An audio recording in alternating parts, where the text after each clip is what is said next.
నమః శివాయ. ఓం నమో నారాయణాయ. నరదృష్టి కర్మ నివారణ, సంచిత కర్మ, ప్రారబ్ధ కర్మ, ఆగమిక కర్మ నివారణ, సకల దోష దగ్ధ తులాభార కాళభైరవాయ నమో నమః. ప్రథమం శైలపుత్రి, ద్వితీయం బ్రహ్మచారిణి, తృతీయం చంద్రఘంటిక, కూష్మాండేతి చతుర్థం, పంచమం స్కందమాతేషు, షష్టమం కాత్యాయని చ, సప్తమం కాళరాత్రి, అష్టమం మహాగౌరీ, నవమం సిద్ధిరాత్రి. శ్రీ రాజరాజేశ్వరీ దేవ్యై నమోస్తుతే. హరి ఓం. మా ఛానల్కి స్వాగతం. చూస్తున్న వీక్షకులకు, ప్రేక్షకులకు, ప్రియ కాళభైరవ భగవద్బంధులకి స్వాగతం పలుకుతూ, మమ్మల్ని ఎంతగానో ఆదరిస్తూ ఉండబడినటువంటి ప్రియ సోదరా సోదరీమణులకు స్వాగతం పలుకుతూ, అందరికీ ముందస్తుగా విజయదశమి పండగ శుభాకాంక్షలు. అమ్మవారి యొక్క ఆశీస్సులు ఉంటే మనకు అన్నీ ఉన్నట్లే.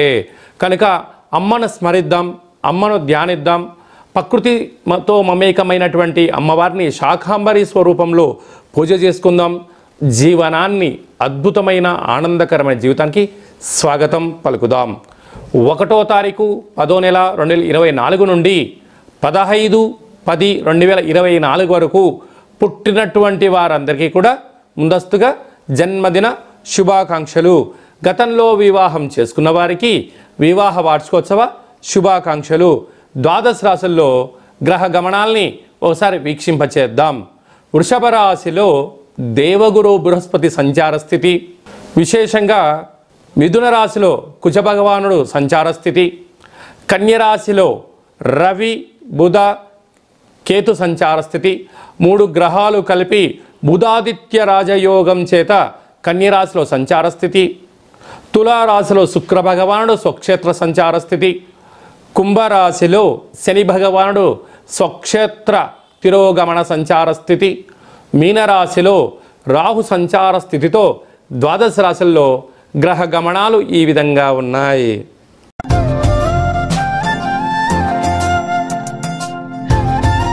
మహాలయల అమావాస్య సందర్భంగా ధనుసు రాశి వారు ఎలాంటి విధి విధానాలు పాటించడం వలన అర్ధాష్టమ రాహు దోషాలు తొలగించుకొని పితృదేవతల కాశీలు ఎలా పొందుతారో ఈ వీడియోలో సవివరంగా సంపూర్ణంగా తెలుసుకుందాం. ధనుసు రాశిలో ఏ ఏ నక్షత్రాలు వస్తాయనగా, మూలా నక్షత్రంలోని 4 పాదాలు, పూర్వాషాఢ నక్షత్రంలోని 4 పాదాలు, ఉత్తరాషాఢ నక్షత్రంలోని 1 పాదం కలిపితే ధనుసు రాశి అవ్వడం జరుగుతుంది. చాలామందికి పుట్టినటువంటి కాల సమయంలో డేటా బర్త్లో లేనటువంటి కారణం వలన పేరు యొక్క మొదటి అక్షరాన్ని అనుసరిస్తూ ఆ రాశిని తెలుసుకునే ప్రయత్నం చేద్దాం. ఏ, యో, భా, బి, బు, ధా, బా, డా, బే అక్షరాల వారందరూ కూడా ధనుసు రాశి జాతకులే. ధనుసు రాశి యొక్క అధిపతి దేవగురు బృహస్పతి. అంటే గతించినటువంటి పెద్దవారందరికీ వారికి తృప్తికరమైనటువంటి ఆహార నైవేద్యాలను ఏర్పాటు చేసుకొని నల్ల నువ్వులు దర్భను వదిలేసి యథాశక్తిగా శనగపప్పుతో కూడుకున్నటువంటి భక్ష్యాలు కానీ, పాయసాలు కానీ, ఉండ్రాళ్ళు కానీ, పాయసం లాంటిది చేసి శునకపు మహారాజు గారికి అనక కుక్కకు ఏర్పాటు చేయడం, అలాగనే కాకులకు ప్రసాదాన్ని ఏర్పాటు చేయడం, బ్రాహ్మణులకు పసుపు రంగు వస్త్రాలను, తెలుపు రంగు వస్త్రాలను దానం చేయించడం, ప్రవహించే నీటిలో నవధాన్యాలను చల్లడం, గోవుకు శనగపప్పుతో కూడుకున్న పదార్థాన్ని ఆవుకు ఆహారంగా ఏర్పాటు చేయడం వలన పితృదేవతలు వారి రూపంలో, గోవు రూపంలో, బ్రాహ్మణుడు రూపంలో, కాకి రూపంలో, శునకపు మహారాజు రూపంలో సేవించడం వలన పెద్దవారి యొక్క ఆశీస్సుల చేత అనుకుంటున్న అన్ని పనులలో ధనుసు రాశి వారు విజయానికి సొంతం స్వాగతం పలకడానికి ఇది ఒక వేదిక అని చెప్పి గమనించాలి. వీరికి తృతీయంలో శని భగవానుడు స్వక్షేత్ర సంచార స్థితి ఉండడం వలన తల్లిదండ్రులతో, అన్నదమ్ములతో విభేద పరిస్థితులు.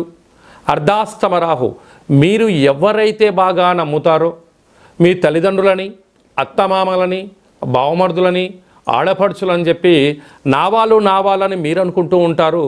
కానీ వారేమనుకుంటున్నారయ్యా అంటే నీ దగ్గర ధనం ఉన్నంత వరకే మీరు వారు ఒక్కసారి మీ దగ్గర ధనం అయిపోయిందని క్షణం తెలుసుకోగానే మీరు ఫోన్ చేస్తే స్విచ్ ఆఫ్ రావడం, ఫోన్ చేస్తే లిఫ్ట్ చేయకపోవడం, నేను అక్కడ ఉన్నాను ఇక్కడ ఉన్నాను అని చెప్పి మాయ మాటలు చెప్పే పరిస్థితి అధికంగా ఉంటుంది.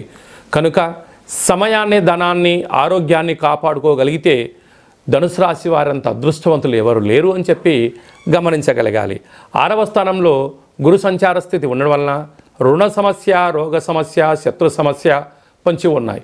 ఉద్యోగంలో మార్పులు, స్వల్పమైన ఆటంకాలు అనేకంగా ఉన్నాయని చెప్పి గమనించాలి.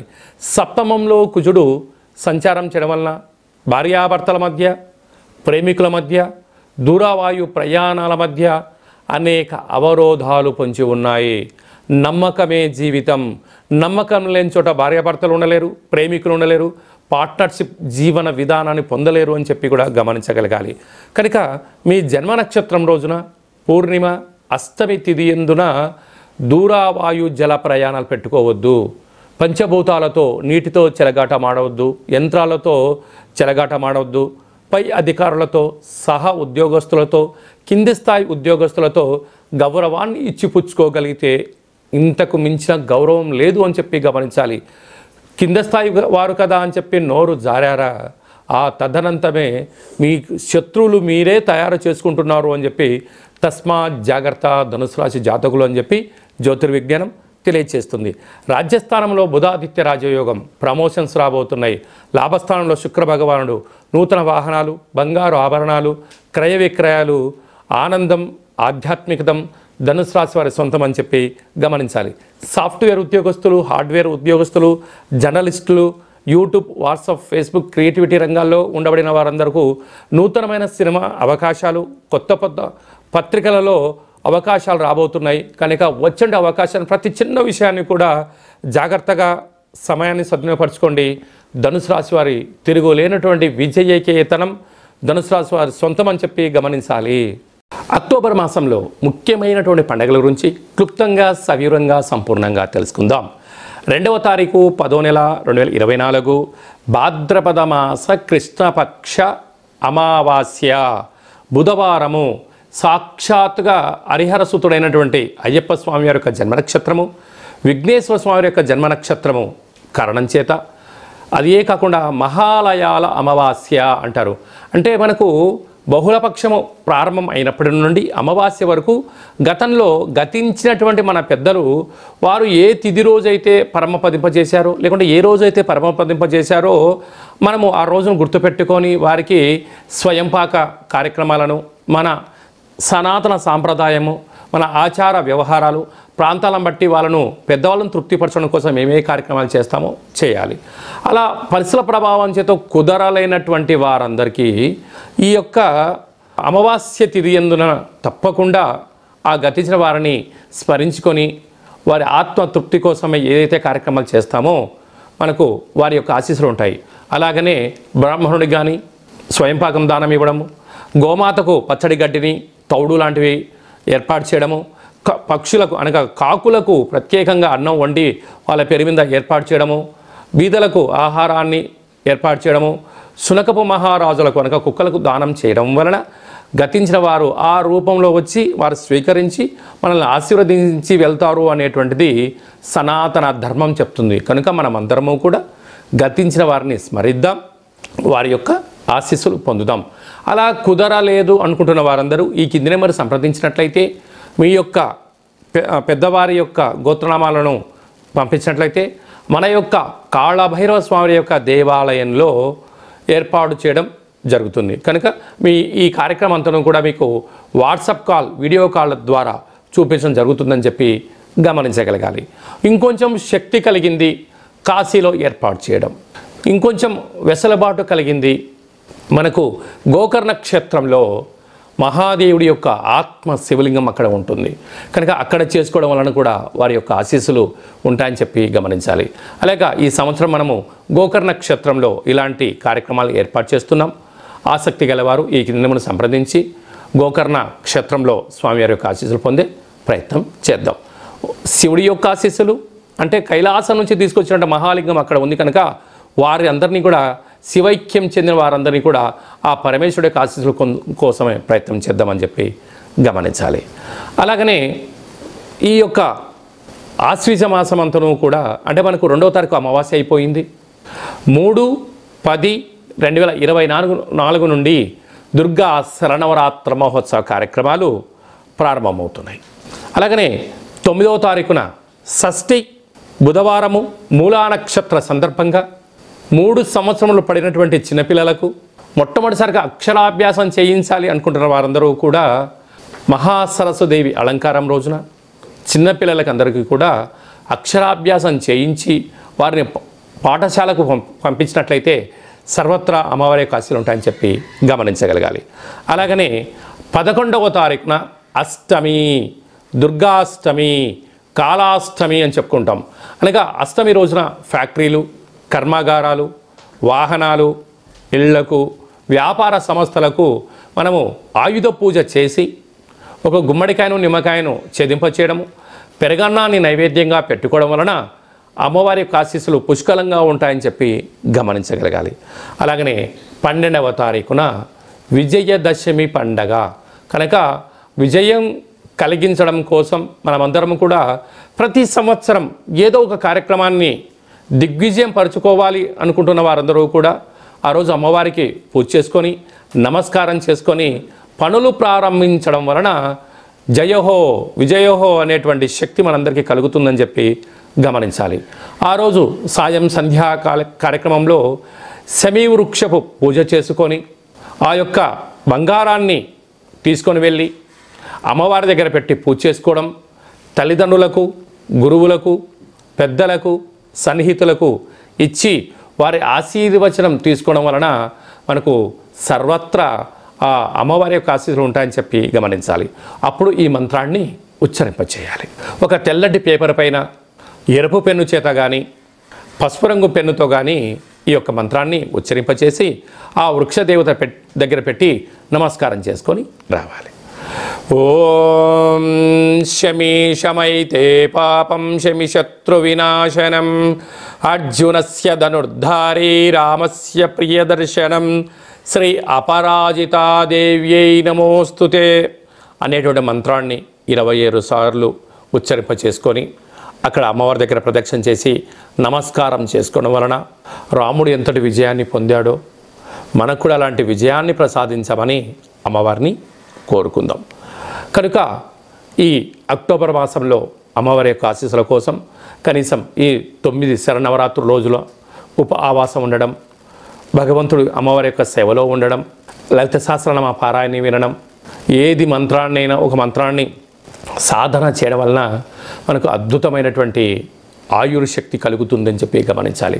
అలాగనే ఈ యొక్క ఆశ్వీజ మాసంలో ఈ యొక్క దుర్గాష్టమి అంటే ఆ అష్టమి రోజున కాళభైరవ స్వామి యొక్క స్మరణ, కాళికామాత యొక్క ఆశీస్సులు మనకు కావాలి అన్నట్లయితే ఈ కిందెమరు సంప్రదించినట్లయితే మీకోసం ప్రత్యేకంగా కాళభైరవ హోమ కార్యక్రమం చేయించి వీడియో కాల్ ద్వారా చూపించి ప్రసాదంగా మీకు ఏర్పాటు చేయడం జరుగుతుందని చెప్పి గమనించాలి. ఈ యొక్క పాత్ర కంచు పాత్ర అంటే కంచు మోగినట్టు కనకము మోగదు గదరాసుమతి అని చెప్తూ ఉంటారు. ఈ యొక్క పాత్రను మనం ఒక్కసారి గమనించినట్లయితే ఈ యొక్క పాత్రలో 12 రాసులను అచ్చు వేయడం జరుగుతుంటుంది. ఈ పాత్రతో ఉపయోగాలను ఒక్కసారి మనం తెలుసుకుందాం. ఇలా ఒక్కసారి శబ్దం చేసినట్లయితే ఓంకార శబ్దం రావడం జరుగుతూ ఉంటుంది.